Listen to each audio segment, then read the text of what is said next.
ഈ കാണുന്നത് ലിയോ ഫിലിമിൽ സഞ്ജയ് ദത്ത് ഇരുന്നിട്ടുള്ള ഒരു കോഫി ഓർഡർ എടുക്കുന്നൊരു ലൊക്കേഷൻ ചെയ്യുന്നോ. ആ കാണുന്നത് കാശ്മീരാണ്. ആ ഹോട്ടലാണ് കാണുന്നത്, ആ റെസ്റ്റോറൻ്റാണിത്. ഇതാ നമ്മളെ ലിയോ ഫിലിമിൻ്റെ ലൊക്കേഷൻ ഫോട്ടോസ് കാര്യങ്ങളൊക്കെ ഇവിടെ ഉണ്ട്. ഇവിടെ ഒരു സ്ക്രീന് കാര്യങ്ങളൊക്കെ ഉണ്ട്. ഈ ഒരു റെസ്റ്റോറൻറ്റ് കാണുമ്പോൾ തന്നെ വെരി എക്സ്പെൻസീവ് ആയിട്ടുള്ളൊരു റെസ്റ്റോറൻ്റ് കേട്ടോ.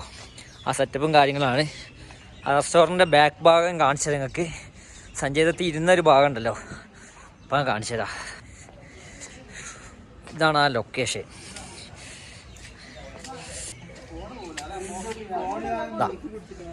സഞ്ജയ് ദത്ത് ഇരുന്ന ആ ഒരു ഭാഗമായിട്ട് ഈ കാണുന്നത് കാശ്മീരിലുള്ള കോഫി ഷോപ്പ്. ഇനി ഇതിന് ഉൾഭാഗം വെച്ച് നോക്കുകയാണെങ്കിൽ ഫിലിമിൽ കാണുന്ന റെസ്റ്റോറൻറ്റും റിയലായിട്ട് കാണുന്ന റെസ്റ്റോറൻറ്റും തമ്മിൽ ഉൾഭാഗം ഒരുപാട് മാറ്റമുണ്ട്. ഫിലിമിൽ ഒരുപാട് സ്പേസ് ഉള്ള ആ ഒരു ഫൈറ്റ് സീൻ കാണുമ്പോൾ തന്നെ നമുക്ക് മനസ്സിലാവും. അത് ചെന്നൈയിൽ സെറ്റ് ഇട്ടിട്ടുള്ളതാണ് ആ ഫൈറ്റ് സീനൊക്കെ. ഇതാണ് ശരിക്കും റിയലായിട്ടുള്ള ഹോട്ടലിൻ്റെ ഉൾഭാഗം.